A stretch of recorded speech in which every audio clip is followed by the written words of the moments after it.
दोस्तों बात करेंगे हम बीपीएससी टीआरई 3.0 नई शिक्षक भर्ती को लेकर के। यहाँ पे हम लोग बात करने वाले हैं बीपीएससी टीआरई 3.0 री एग्ज़ाम को लेकर के बात करेंगे, क्योंकि देखिए री एग्ज़ाम के साथ साथ बात करने वाले हैं हम जो आपके पेपर लीक कराया गया था, यानी कि जो पेपर लीक हुआ था आपका 15 मार्च 2024 को जो परीक्षा कराई गई थी टीआरई 3.0 का, उसका जो एक नया खुलासा हुआ है। आपको पता होगा कि ईओ की टीम यानी कि आर्थिक अपराध इकाई की टीम पूरी तरह से जांच पड़ताल कर रही है। इसी बीच एक अपडेट निकल के आई है आपके जो है पेपर लीक को लेकर के, तो उसको हम लोग जानेंगे। यानी कि उसके साथ साथ हम लोग जानेंगे कि जो बीपीएससी टीआरई है विषयवार रिक्तियों को लेकर के जानने वाले हैं, क्योंकि आपको ज्ञात होगा कि एक अपडेट निकल के आई थी कि आपकी जो है बीपीएससी टीआरई जो है विषयवार रिक्तियाँ जो है वो उसमें परिवर्तन किया जाएगा, पोर्टल दोबारा खुलेगा। इसको लेकर के क्या कुछ अपडेट है, भाषा अर्हता और 5 अवसर सीटेट यानी कि भाषा अर्हता जो लैंग्वेज का पेपर है आपका वो, और साथ साथ बात करेंगे यहाँ पे जो अटेम्प्ट को लेकर के है, यानी कि 5 अवसर को लेकर के है। और सीटेट कैंडिडेट के लिए बात करेंगे, जो सीटेट जुलाई वाले कैंडिडेट है टीआरई 4 में, क्या सीटेट जुलाई वाले कैंडिडेट यहाँ पे अपीयरिंग ये स्टेट वाले क्या सम्मिलित हो पाएंगे या नहीं हो पाएंगे, इसके संबंध में बात करेंगे। यानी कि टीआरई 4.0 की भर्ती की प्रक्रिया की बात करेंगे। लेकिन सबसे पहले बात करेंगे यहाँ पे हम लोग कि जो आपका टीआरई 3 का जो री एग्ज़ाम है उससे रिलेटेड यहाँ पे हम लोग अपडेट है पेपर लीक। स्क्रीन पे आप देख पा रहे हैं कि पेपर लीक पूछताछ में सामने आए कुछ नए लोगों के नाम तलाश शुरू हो चुके हैं। देखिए यहाँ पे पटना से खबर निकल के आ रही है कि शिक्षक भर्ती परीक्षा के पेपर लीक मामले में उज्जैन से गिरफ्तार आरोपितों से है ईओ की टीम पूछताछ कर रही है। रविवार शाम तक इन्हें वापस जेल भेजा जा सकता है, यानी कि आज जो है इन्हें जेल भेजा जा सकता है। अन्य सदस्यों की तलाश हो रही है। फिलहाल इनसे जो है मुख्य सरगना के नाम पूछा जा रहा है। यानी आपको पता होगा कि जो मुख्य आरोपी हैं, यानी कि जो पेपर लीक का जो मास्टरमाइंड है, उसकी जो है यहाँ पे पूछताछ चल रही है कि कौन है इसके पीछे, की किसके हाथ है।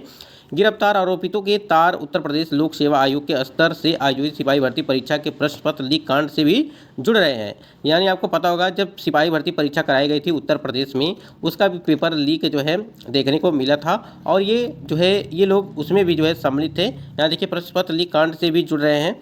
नालंदा के नगर नौसा का रहने वाला शिव कुमार उर्फ शिव, डॉक्टर शिव उर्फ बिट्टू, और पटना के खगौला का रहने वाले शुभम मंडल उर्फ शिवम का संबंध अंतर्राज्यीय प्रश्न पत्र लीक गिरोह से है। ठीक है। और डॉक्टर शिव ने 2017 में नीट के प्रश्न पत्र लीक कांड के अभियुक्तों को जो है अभियुक्त रहा, और मई 2017 में उस पर पत्रकार नगर थाने में प्राथमिकी दर्ज।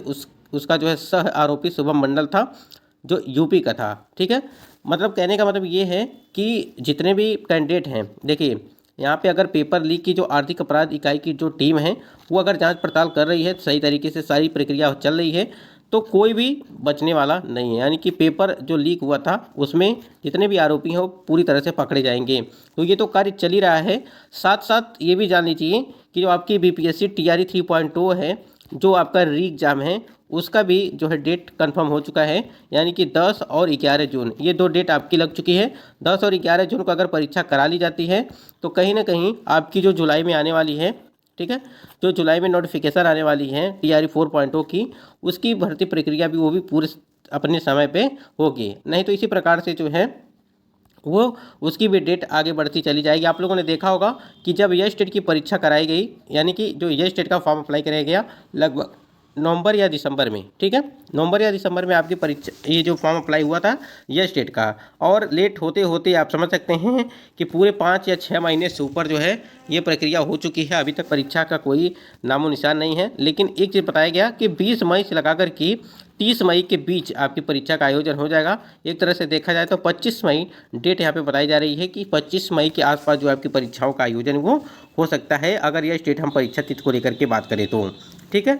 उसके बाद यहाँ देखिए एक चीज़ अगर हम बात करें पोर्टल को लेकर के, ठीक है, बहुत सारे कैंडिडेट का कहना है कि पोर्टल ओपन हो, क्योंकि बहुत सारी त्रुटियां भी उनके द्वारा की गई हैं। जैसे मान लीजिए सब्जेक्ट कॉम्बिनेशन की अगर बात करें, ठीक है, आपके सब्जेक्ट कॉम्बिनेशन में त्रुटियां हुई हैं, ठीक है, और भी कई सारी चीज़ों में आपकी त्रुटियां हुई हैं। जैसे फॉर्म अप्लाई कर रहे थे तो आपकी कई सारी त्रुटियां हुई थी। आपको पता होगा कि बीपीएससी के द्वारा बीपीएससी आयोग ने त्रुटियों में सुधार के लिए कोई भी मौका नहीं दिया था। यानी कि जब बीपीएससी टीआरई 3.0 की जब फॉर्म अप्लाई हो रहे थे तो उस समय कोई भी जो है जानकारी नहीं दिए थे कि आपको जो है सुधार करने के लिए कोई अवसर दिया जाएगा। इस चीज़ को उन्होंने पहले से ही बता दिया था।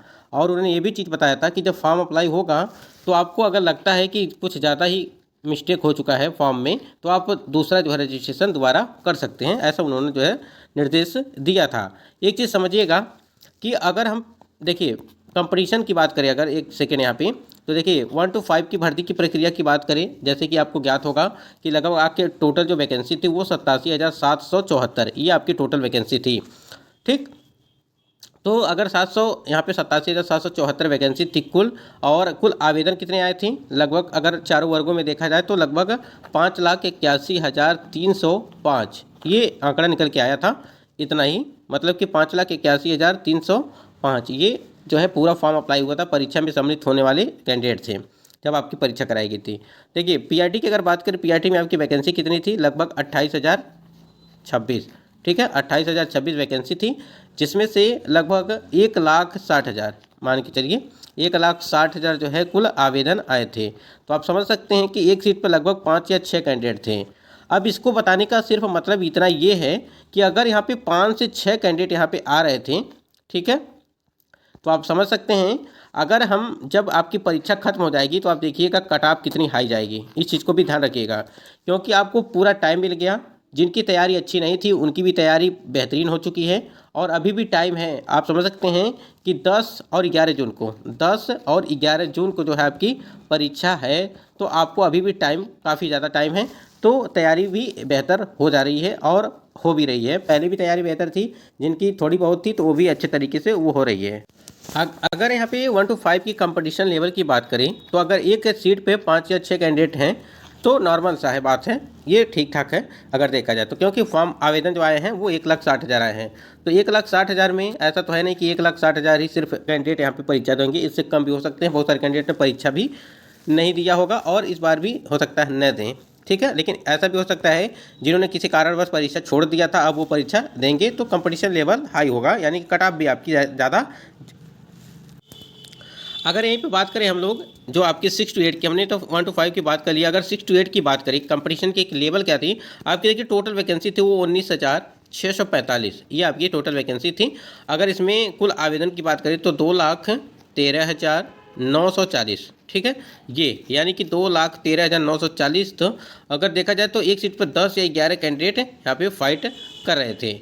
ठीक है, तो अगर यहाँ पे 10 और 11 कैंडिडेट यहाँ पे एक सीट के लिए फाइट कर रहे हैं, तो आपको अगर 2 या 3 महीने का और टाइम मिल जाए तैयारी करने के लिए, तो आप समझ सकते हैं कट ऑफ पे क्या असर पड़ने वाला है। ठीक है, कट ऑफ पे क्या असर पड़ने वाला है, और आप समझ सकते हैं अगर आपका री एग्जाम हो रहा है तो पेपर का लेवल किस प्रकार से होगा।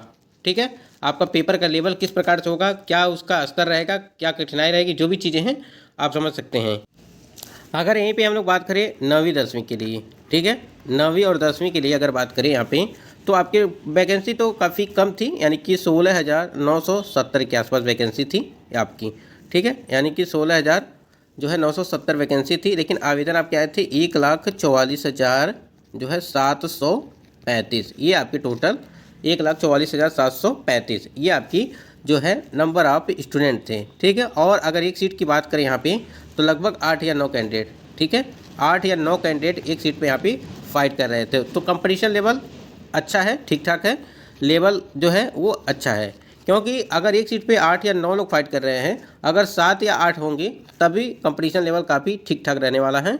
और आप समझ सकते हैं कि जिस प्रकार से जितना ही टाइम मिल रहा है, जो कैंडिडेट लगातार कंटिन्यू तैयारी किए थे उनकी और तैयारी बेहतर हो रही होगी, और इससे जो है आपकी कट ऑफ पे काफ़ी ज़्यादा असर। इसी प्रकार से अगर एक जो है 11वीं 12वीं की बात करें, इस चीज़ को ध्यान दीजिएगा, 11वीं 12वीं में सबसे लो कंपटीशन जो है वो आपका इसी में देखने को मिलेगा। ठीक है, यानी कि 22,373, यानी कि 22,373 ये आपके नंबर ऑफ वैकेंसी थी, और 61,000 अगर देखा जाए सबसे कम कंपटीशन इसी में है, लगभग 2 या 3 कैंडिडेट एक सीट पे फाइट कर रहे हैं। तो अगर 22,373 में 61,000 ही फॉर्म अप्लाई हुए हैं तो कंपटीशन लेवल काफ़ी हाई है, कम है देखा जाए तो। आप समझ सकते हैं अगर 61,000 में लगभग 4 से 5,000 कैंडिडेट ऐसे होंगे जो परीक्षा ही नहीं देंगे, और किसी कारणवश हो सकता है छोड़ भी सकते हैं, ऐसा भी हो सकता है। बहुत सारे कैंडिडेट परीक्षा नहीं दे पाते हैं, सेंटर दूर हो जाता है या जो भी कारण हो वो इस वजह से। तो इसमें जिन्होंने फॉर्म अप्लाई किया होगा उनके लिए कंपनी यहाँ पे काफ़ी अच्छा मौका है। तो 11वीं 12वीं वाले स्टूडेंट काफ़ी अच्छे से मेहनत करें अगर एक सीट आपको पाना है तो। देखिए अगर पोर्टल दोबारा खुल जाता है तो कंपटीशन लेवल काफ़ी हाई हो जाएगा। अभी तक हमने जो आपको बताया कि 5 लाख के ऊपर 5,81,000 के आसपास जो है आपके टोटल जो है कैंडिडेट हैं इस भर्ती में, यानी कि TRE 3.2 री एग्जाम को लेकर के अगर बात करें तो ठीक है। भाषा अर्हता यानी कि लैंग्वेज का पेपर जो था आपको पता होगा कि TRE 2.2 की भर्ती में और TRE 1 की भर्ती में तो लागू किया गया था, लेकिन TRE 2.2 की भर्ती में इसको हटा दिया गया था। और 5 अटैम्प्ट ये भी आपके लिए काफ़ी मायने रखता है, 5 अटैम्प्ट। सीटेट की बात करें, सीटेट जुलाई जो TRE 4.2 में है, अगर टाइम से आपकी परीक्षा करा ली जाती है सीटेट की और रिजल्ट दे दिया जाता है और आप अपियरिंग में नहीं रहते हैं तो आपको जो है मौका मिल सकता है, अन्यथा मौका नहीं मिलेगा। क्योंकि इस भर्ती में जो TRE 3.2 की भर्ती हुई थी उसमें साफ साफ कह दिया गया था कि अपियरिंग वालों को जो है मौका नहीं दिया जाएगा। साथ ही साथ जो एज रिलैक्सेशन वाले कैंडिडेट हैं उनको भी इस भर्ती में जो है एज रिलैक्सेशन नहीं दिए गए, यानी कि TRE 3.2 की भर्ती की हम बात कर रहे हैं। एडमिट कार्ड आपका जो है 2 से 4 दिन पहले यानी कि एग्जाम के पहले जो है फाइनल एडमिट कार्ड वो दे दिया जाएगा। तो आप लोग, और यह स्टेट की परीक्षा की तिथि की बात करें तो 20 से लगा करके ध्यान दीजिएगा, 20 मई से लगा करके 30 मई के बीच ये आपकी डेट रखी गई है। लेकिन संभव नहीं लग रहा है कि आपकी 20 से लगा करके 30 मई के बीच आपकी परीक्षाएं करा ली जाएंगी, क्योंकि सारी परीक्षाएं आपकी जो है जून में कराई जा रही हैं। तो या तो आपकी 10 और 11 के जून के बाद आपकी परीक्षा कराई जाए, यह स्टेट की परीक्षा, ठीक है, क्योंकि आपकी सारी परीक्षाएं जून में ही कराई जाएंगी।